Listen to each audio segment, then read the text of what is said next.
नमस्कार शेतकरी बंधूंनो, माझे नाव सतीश नानाजी मोहोड। मी VNIT PhDचा स्टुडंट आहे आणि आज आपण आमच्या कॉलेजचे प्रोफेसर आणि PhDचे हे सर आहेत, त्यांच्या बंगला नंबर 34 डॉक्टर श्रीराम या सोनवणे सर यांच्याकडे संत्रा, मोसंबी, पेरू असे भरपूर प्रकारचे फळझाडांचे बगीचे आहे आतमध्ये त्यांच्या बंगल्यावरती। तर त्यांनी आपण जे आपल्या SNM ॲग्रोटेक कंपनीचे जे काही खते आहे, ऑर्गॅनिक खते, त्याचा प्रयोग करून इथल्या झाडांची जर ग्रोथ होते काय असं त्यांनी एक चॅलेंजिंग जॉब इथे, आणि इथे किड्यांचा याचा खूप प्रॉब्लेम आहे तर आणि ग्रोथ नाही झालेली झाडांची। त्याच्यामुळे इथे आपण एक बेसल डोज आणि स्प्रिंग, पंचामृत, व्याम फोर्स हे सर्व गोष्टीचा इथे प्रयोग घेणार आहे। त्याकरिता आम्ही त्यांना भेटायला जातो आहे। तुम्ही इथे काय काय रिझल्ट येते आहे, आता वापरायच्या आधीची परिस्थिती आणि वापरल्यानंतरची परिस्थिती या दोन्हीची आपण सर्वे करणार आहोत। अशा प्रकारचा हा एक म्हणजे बगीचा आहे। इथे बाजूला जंगली भाग असल्यासारखा आहे पूर्ण, आणि झाडांना फळे येते आहे पण फळं टिकत नाही आहे। त्यानंतर याला बुरशी आणि भरपूर साऱ्या अशा गोष्टीचा प्रॉब्लेम आहे। सरांनी म्हटलं की इथे सर जमीन पण खूप हार्ड झालेली आहे आणि पाणी म्हणजे जमिनीमध्ये हे नाही होत आहे, अशी ही विरान पडलेली बाग आहे। इथे आज आम्ही सर्वांनी ट्रीटमेंट करायचा प्रयत्न चालू केलेला आहे। हे ऑरेंजचं झाड आहे, हे मोसंबी, ही पण ऑरेंज आहे, इकडे कढीपत्ता आहे आणि बाकी ही जंगली भाग असल्यासारखं आहे। तर इथे यांनी भरपूर प्रकारचे असे फळझाडे लावलेले आहे आणि तिकडे फुलझाडांचा पण बगीचा आहे। या सर्व बगीच्यामध्ये आपण ऑर्गॅनिकचे जे काही मायक्रोरायझा आहे, पोटॅश आहे, या सर्व घटकांचा वापर करू। त्याच्यामध्ये काय फरक दिसते याच्या एक कॉलेजमध्ये हे स्टडी करणार आहे, जमिनीचा पण स्टडी करणार आहे, याचं माती परीक्षण पण करणार आहे। आजचं जे आहे त्यांना माहिती आहे, आणि नंतर एक महिन्यानंतर काय फरक होतो या एक 10-15 दिवसानंतर याचा आपण रिझल्ट बघूया। चला तर आपण सोनवणे साहेबांच्या फुल बगीच्याकडे जाऊया, जे की त्यांनी खूप छान सुंदर मेंटेन केलेलं आहे।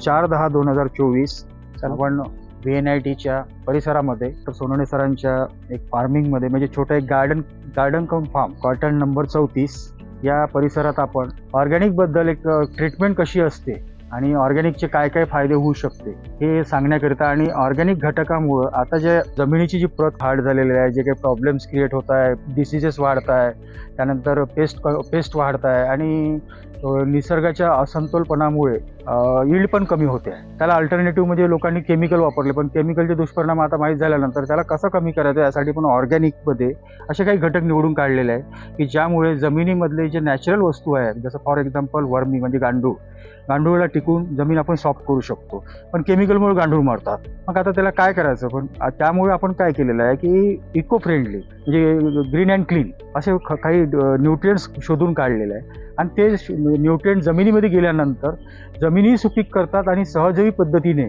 तिथे राहणाऱ्या वनस्पती आणि तिथे असणारे जे काही जीव आहे जे आपल्या जमिनीसाठी चांगले आहेत त्यांना हेल्प करून ती जमीन चांगली करतात।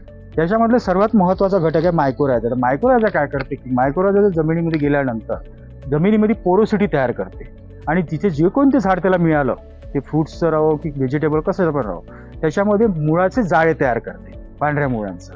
त्यामुळे झाडाला अन्न घटक शोधण्यासाठी वेळ लागत नाही। जितके जास्त झाडं तितके जास्त अन्न घटक अपटेक करते। हा अन्न घटक अपटेक करण्यात आणि वॉटर अपटेक करण्यात झाडाला मदत, आणि या मायक्रोरायझामुळे त्या झाडाची वाढ चांगली होते, कारण त्याला न्यूट्रिएंट अपटेक वाढते आणि जमीन सुद्धा सॉफ्ट होते। असं आम्ही काही शेतकऱ्यांकडून याचे सर्वे केलेले आहे आणि त्यांच्याकडून त्यांच्या अभिप्रायामध्ये आम्ही सॉईल टेस्टिंग केलं। सॉईल टेस्टिंग माहीत पडलं की त्याची pH मेंटेन झालेली आहे, EC हे आलेली आहे। त्यानंतर सर्वात महत्त्वाचा घटक राहते जमिनीमध्ये ऑर्गॅनिक कार्बन। ऑर्गॅनिक कार्बन जितका जास्त तितकी जमीन सुपीक, तितकी जमीन सॉफ्ट, तितकी जमीन ते फर्टाईल, तितकी जमीन ती जास्त यील्ड देणारी। आपल्या विदर्भाचा एक प्रॉब्लेम आहे महत्त्वाचा की आपली ऑर्गॅनिक कार्बन व्हॅल्यू खूप कमी झालेली आहे जमिनीची, त्यामुळे यील्ड कमी झाला आहे शेतकऱ्यांचा, आणि ते केमिकलमुळे वाढत नाही, कमी होत आहे उलट। तर त्याला अल्टरनेटिव्ह आपल्या ऑर्गॅनिकचे खतं काढलेले आहे। त्यामध्ये आपण एक भर विशेष दिलेला आहे की प्रत्येक घटकामध्ये एक ऑर्गॅनिक कार्बन घटक आपण ठेवलेला आहे, त्याच्यामुळे जमिनीचा ऑर्गॅनिक कार्बन सुद्धा वाढते, त्यामुळे जमीन सुपीक होते आहे। न्यूट्रिएंट पण देतोय आपण, ऑर्गॅनिक कार्बन पण देतोय, अल्टरनेटली जमीन चांगली करतोय। जमीन चांगली झाली की पीक आपोआप वाढणार, झाड आपोआप वाढणार। कारण त्याला जो पाणी आणि न्यूट्रिएंटचा सोर्स जो असतो तो जमीन असतो. आज जमीन आपल्या इकडल्या सर्व कॉन्क्रीट सारखे हार्ड झालेले आहे. आधीचं जमीन सॉफ्ट होते. इथे जरी केमिकल नाही वापरलं आहे सर, पण तरी पण ही जमीन हार्ड झाली आहे. आपल्याला जमिनीला सॉफ्ट बनवा. जितकी जमीन सॉफ्ट तितका रूट जास्त स्प्रेड होणार. रूट स्प्रेड होणार तर ते न्यूट्रिएंट अपटेक वाढणार आणि तुमच्या इथे पाणी पण पडलं ते आतमध्ये जाणार जमिनीच्या. आता काय होते, पाणी पडते पण ते सर्व वाहून जाते हार्ड असल्यामुळे. तर आपल्याला वॉटर हार्वेस्टिंग पण करायची आहे. त्यासाठी आपण काय करतो, महत्त्वाचा एक बेसल डोस आधी जमिनीत देतो झाडाला, ज्यामुळे की त्याचं अपटेक वाढलं पाहिजे, न्यूट्रिएंट अपटेक. त्यानंतर फोटोसिंथेसिस सर्वात महत्त्वाचा पार्ट आहे. फोटोसिंथेसिसमध्ये काय होतं सर, जर आपल्या झाडावरती काही पेस्ट आले किंवा रोग आले तर सिंथेसिस बरोबर नाही, पानं खराब होते झाडाची, फ्लावरिंग येत नाही, ड्रॉपिंग होते, फ्रुटिंग ड्रॉपिंग होते, छोटे फळं होऊन गळतात. त्याच्यासाठी पण आपण एक पंचामृत म्हणून एक जमिनीत देतो आणि एक 5 घटक असतात ज्याच्याकडून ते मध्ये एक वाढ, न्यूट्रिएंट, ब्रँचिंग आणि कंट्रोलिंग म्हणजे डिजीज कंट्रोल असे आपण 5 घटक. त्याच्यात सर्वात महत्त्वाचा घटक एक पोटॅश आहे. पोटॅशमुळे काय होते, फ्लावरिंग फ्रुटिंग वाढ. असे आपण 2च डोस देतो झाडांना. आपण पहिला डोसला स्टार्ट करणार आहे इथे मायक्रोरायझापासून, पण याला नॅचरली बनवलं आहे पुस्तकाच्या.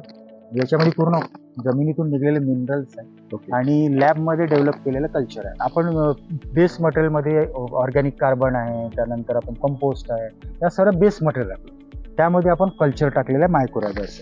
हे कल्चर सर जेव्हा जमिनीत जाते तेव्हाच ऍक्टिव्ह होते. ओके, हां. तर याला पाणी आणि जमीन मिळाली की हे ऍक्टिव्ह होते आणि याचा कुठलाही साईड इफेक्ट नाही आणि पॉइझन नाही. आता क्रिस्टल कसं तयार केलं आपण? हे क्रिस्टल मशीनने केलेलं आहे आणि त्याच्यानंतर त्याला कल्चरमध्ये ऍड, म्हणजे याच्यामध्ये आधी क्रिस्टल बनतात, नंतर कल्चर ऍड करतो. आणि त्याचप्रमाणे आता काय होते सर, आधी आपल्या जमिनीमध्ये आपण हे खत टाकलं, तिथे फंगस आहे, बॅक्टेरिया आहे, किडे आहे, उधी आहे, डेमक आहे, आपल्याला माहिती नाही आहे तिथे. पण आता मग त्याच्यासाठी काय करायचं, आधी थिमेट टाकायचे लोक, पण ते पॉइझनच आहे. आपण थिमेटला अल्टरनेटिव्ह किड्यांना रिपेलेंट काढलंय, जे की आपण एडिबल ऑइल पासून बनवलेलं आहे. म्हणजे आपल्यालाही प्रॉब्लेम नाही त्याचा आणि किड्यांना काय, किडे ती जागा सोडून देतात, ते राहत नाही. कारण याचा वास उग्र असल्यामुळे किड्यांना तो सहन नाही, तर ते मरत नाही पण ते निघून जातात. म्हणजे नेचरला तुम्ही हार्मफुल नाही करत. हा फॉर्म्युला वेगळा आहे. म्हणजे एक आपण सॉइलसाठी दिलं, एक पेस्टसाठी, कंट्रोलसाठी दिलं. आता हे झाडांना जेवढे अन्न घटक लागतात पूर्ण आपण ते एकामध्ये ऍड करून दिलं. हे पूर्ण न्यूट्रिएंट्स आहे. म्हणजे आपण झाडाचं जमिनीला पण दिलं, पेस्ट कंट्रोल पण केलं आणि झाडाला अन्नद्रव्य पण दिलं. हा 3 याचा डोस बनवला आपण आणि हे सोल्युबल आहे, वॉटर सोल्युबल. त्याच्यानंतर पाणी नॉर्मल आपल्या पद्धतीने द्यायचं का जास्त पाणी द्यायला, कसं असं नाही? याला फक्त 2-3 दिवस ओलावा असला पाहिजे, म्हणजे हे जमिनीत पूर्ण मिक्स होऊन जाईल. जितका ओलावा मिळाला तितकं ते ओलं होऊन जाईल आणि पाणी कमी जास्त झालं तरी ह्याचा काही प्रॉब्लेम होणार नाहीये, कारण की हा काय पोरोसिटी वाढवून पाणी ऍब्झॉर्ब करून देईल. आणि आपलं हे जे खत आहे सर, हे कुठल्याही याच्यासोबत टाकू शकतो आपण, केमिकल सोबत, कशाही सोबत. रिॲक्शन नाहीये, साईड इफेक्ट नाही, साईड रिॲक्शन नाही. हे जवळपास सर एवढासा खत जे आहे 1 एकराचा आहे. हा 1 एकराचा डोस तयार झाला. 1 एकर एरियामध्ये 42,000 स्क्वेअर फूट एरिया करू शकतो. म्हणजे जे 50 किलोची बॅग टाकतात लोक, ते आपण 4 किलो मध्ये त्याला कन्वर्ट केले. 4 किलो प्रति एकर असा याचा डोस बनवलेला आहे. सर आता तुम्ही हा झाड बघून घ्या. याला एक प्रॉब्लेम असा आहे की याचे जे शेंड्यावरचे पानं आहे, हे बघा याच्यावरती फंगस आहे. हा बघा दिसला, म्हणजे याची बुरशीचं रूपांतर अळीत होते, ते पानं खाते नंतर. ठीक आहे, हे बघा इथे पण कुरतड, म्हणजे हे तुमच्या झाडाची ग्रोथ नाही होऊन स्टॉप कर. हे बघा हे खाते आहे, म्हणजे याच्यावर फंगस आहे. दुसरी गोष्ट याच्यात डिफिशियन्सी पण आहे, कारण झाडाचं पान सरळ असायला पाहिजे. ते कोकडं झालं म्हणजे समजा त्याच्यामध्ये काहीतरी डिफिशियन्सी. तर याच्यामध्ये 3 प्रॉब्लेम आहे. एक न्यूट्रिएंट डिफिशियन्सी आहे, दुसरं फंगस आहे, रोग पण आहे, तिसरं जमीन हार्ड असल्यामुळे हा अपटेक पण नाही करू शकत, म्हणजे त्याच्या नसा बांधलेल्या. आपण 3ही गोष्टी याच्यात टाकल्या. याला काय करायचं, दुसरी महत्वाची गोष्ट, आपण जे अप्लिकेशन करतो खताची, तर या झाडापासून आता समजा हे 1 मीटरचं झाड पकडलं आपण, 1 ते 1.25 मीटर आहे हाईट, तर 1 मीटरच्या हाईट म्हणजे याचं जे रेडियस राहते झाडाची, त्या रेडियसच्या खाली खत पडलं पाहिजे. ओके, त्याच्या बुंद्याजवळ नाही, बुंद्याजवळ. कारण ह्याची रेडियस समजा इथे येते आहे ना, म्हणजे याच्या ज्या छोट्या मुळ्या आहेत, तंतू मुळ्या, त्या इथे आहे. इथे ज्या मुळ्या आहे या फक्त सपोर्टसाठी. ओके, बाजूला आणि बस इनफ आहे. आणि याला फक्त 3 दिवस पर्यंत ओला वाचला पाहिजे. अच्छा. म्हणजे जे जेवढं डायल्यूट होईल हा. तितकं लवकर रिझल्ट. थोडं असं स्प्रिंकलर करून वॉटर हा वॉटर, आणि ते सकाळी एकदा किंवा सायंकाळी बस. बाकी दिवसभर कधी द्यायची गरज नाही. 3-4 दिवस नंतर तुमचं झाड आपोआप घेणं चालू करेल. अच्छा. आपल्याला एक वेळ एक रिॲक्शन स्टार्ट झाली, हा. त्याचा रिॲक्शन 24 आवर्सच्या नंतर स्टार्ट होते. अच्छा. 48 घंट्यानंतर ते आतमध्ये जाते हा. आणि तिसऱ्या दिवशी आपल्याला दिसते, 3-4 दिवशी तुम्हाला याचा फरक म्हणजे एक माहीत पडेल की हे जे कोकडे झालेले पानं आहे ते सरळ होईल फोटोसिंथेसिस आणि ग्रीनरी वाढेल आणि ब्रँचिंग. एका झाडाला फक्त आपण 100 ग्रॅम देतोय. 100 ग्रॅम तिथे 50 दिले तर झाड पाहू. हा, याला थोडंसं फ्रुट्स आहेत.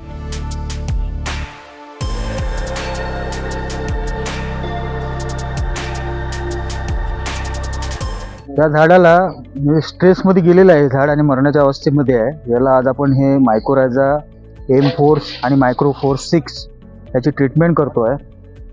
याला एक आपण 10 ते 20 ग्रॅम फक्त देतोय, म्हणजे कारण हे झाड छोटे आहे आणि गेलेले आहे. तरी पण याचं आता काय आजची पोझिशन याची तर वाढलेल्यासारखी झालेली आहे. मोसंबीचं झाड आहे.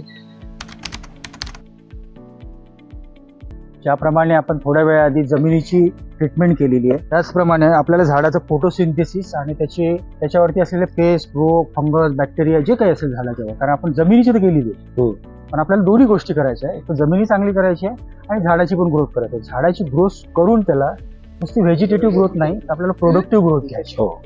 प्रोडक्टिव्ह ग्रोथचा अर्थ होतो की तुमचे जे काही फुलाचे झाड असेल त्याला फुले आले पाहिजे, त्यासाठीच आपण झाड लावलेलं आहे. दुसरं फळाचे झाड असेल तर फळं आले पाहिजे, यासाठी आपण प्रोडक्टिव्ह पण ट्रीटमेंट करतो. पण हे सर्व करत असताना काय होते, याच्यामध्ये काही किडे, फंगस, बॅक्टेरिया हे आपल्या याला झाडाला खराब करतात. आपण प्रोटेक्शन पण त्याला देतो. मग आपण काय केलं, शेतकऱ्यांना कन्फ्युजन राहते की बाबा रे याला हे मारायचं की ते मारायचं, म्हणून आपण काय केलं, याच्या किट बनवून दिली. हे सॉइलसाठी आहे आणि हे झाडासाठी. दोनच विभागणी केली. 2 विभागणी केली आहे. त्याला जमिनीतून द्यायचं असलं ते मातीसाठी, आणि जे वरून देणार आपण सर्व आता ते फळ फुलासाठी. पोटॅश हा 40% सोल्युबल आहे केमिकल. पोटॅश हा आपला ऑर्गॅनिक पोटॅश आहे सर. तुमच्यासमोर मी हा ओपन करतो याला. त्याची मागू आणि हा हे पॉइझन नाही आहे सर, म्हणजे तोंडाला पण लागला. आणि आधी बायो ऑर्गॅनिकवर भरपूर कंपन्यांनी रिसर्च केलेला आहे. याचा प्रॉब्लेम एक असतो की जेवढी याची सोल्युबिलिटी तेवढ्या याचे रिझल्ट. ओके. आणि तेवढंच तो मिळत ना झाडाला. रेसिड्यू आला तो गेला, तेवढे पैसे शेतकऱ्यांचे वेस्ट गेले. आता आपण या बकेटमध्ये आम्ही जसं याला टेस्ट ट्यूबमध्ये याची टेस्टिंग देतो सोल्युबिलिटीची आणि याची, जसं आता आपण याला या बादलीमध्ये ऍड करतोय पाण्यामध्ये, हा लगेच डिझॉल्व्ह झाला पाहिजे. जर आपलं ऑर्गॅनिक खत असेल तर ते न्यूट्रल पीएच राहते. ओके. म्हणजे याची पीएच मी सांगू शकतो की 6.5 ते 7.5च्या मध्ये आहे. अच्छा. म्हणजे 7 आयडियल आहे याची. हे कशावर ओळखायचं, लिटमस पेपर आपण टेस्ट. दुसरी गोष्ट, हा जर केमिकल असेल किंवा पाण्यामध्ये टाकला आपण पेपर तोच कलर राहतो, कारण न्यूट्रल आहे पाणी. 7 pH. जे ऑर्गॅनिक असते ते न्यूट्रल. ज्याच्यात ऍडिशन आहे, इम्प्युरिटी आहे, ते केमिकल आलं असेल ते लगेच कागदाला. हा मी याच्या ठेवून जरी दिला कागद तरी त्याला कलर नाही. कितीही कॉन्सन्ट्रेशन वाढवलं तरी हा पांढरा साधा पेपर आहे. इव्हन तुम्ही तुमच्या डायरीचा कुठलाही पेज टाकू शकता याच्यात. असं नाही की हा स्पेशल पेपर नाही, कुठलाही पेपर आपण कुठलं पेज जरी घेतलं तर हा एक फायदा आहे. एक टेस्ट आहे याची, त्या ऑर्गॅनिक आहे म्हणून. अर्धा डोस ठेवता येतो. 100 ग्रॅम आपल्याला 50 ग्रॅम. याच्याने काय प्लांटची ग्रोथ वाढेल, ग्रोथ, फ्लॉवरिंग फ्रुट्स पण. आता हे केलं आपण. दुसरी गोष्ट सर, आपण याच्यासोबत प्रोटेक्टर देतो. कारण काय आहे, आपण हा तर फ्लॉवरिंग करेल, फ्रुटिंग करेल, सर्व करेल, म्हणजे पेस्ट आहे याच्यावर, ते त्याचा प्रॉब्लेम आहे. हा हे झालं पेस्ट कंट्रोलवर. आता फंगस आहे तुमच्या इथे. हे फंगस आहे. ओके. अँटी फंगल आहे. PSF फॉस्फेट सोल्युबल आहे फंगल. हा पण आपण ऍड करू. यात कार्बन पण आहे का? हा, कार्बन मध्ये ग्रो केलेला फंगलला. अच्छा, कार्बन बेस फंगल. हा ऑर्गॅनिक कार्बन पण वाढवतो. त्याला अच्छा.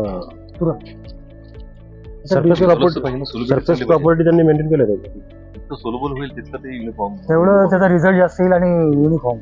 याला आपण आता सर नवीन आता झाड तर चांगलं होणार हे होणार ब्रँच जेवढ्या जास्त ब्रँचिंग येईल हा. तेवढे त्याला फ्लॉवर हो हो हो कारण आता याची लिमिट आहे सर्टन हो. जेवढे ब्रँचिंग असेल तेवढेच त्याला फुलं फळ हो आपलं म्हणणं असं आहे की शेतकऱ्याचं उत्पन्न तेव्हाच वाढेल जेव्हा फुटवे जास्त हो branching बरोबर जास्त. बरोबर म्हणून त्याला एक प्रत्येक ब्रांचला फ्रुट्स येतात ना.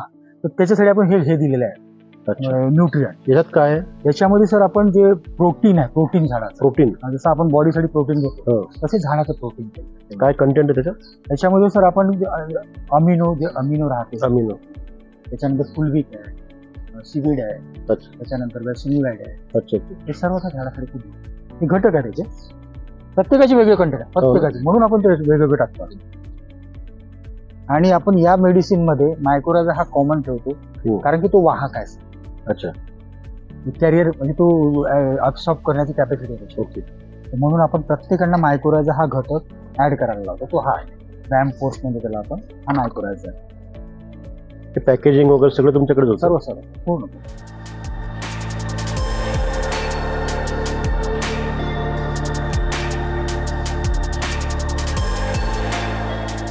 तर या झाडाला आपण बाकीचे जे रोग अटॅक झालेला फंगसचा त्याची ट्रीटमेंट देतोय कारण आता आपल्याकडे पंप नाही जनरली हे पंपाने मारायचं असते आपण एक साधं पाणी शिंपडून त्याला म्हणजे याच्यामध्ये आपण पंचामृत टाकलेलं आहे आपल्या कंपनीचं आणि इथे जो या झाडांवरती आणि झाड म्हणजे हे डेट अवस्थेमध्ये चाललेलं आहे त्याला आपण वाचवण्याचा प्रयत्न करतोय जमिनीलाही दिलेला आहे डोस आपण आता आणि याला स्प्रेइंग दिलेलं आहे थोडंसं आता याचे रिझल्ट आपल्याला 8 ते 10 दिवसात माहीत पडून जाणार पूर्ण 1 आठवड्यामध्ये माहीत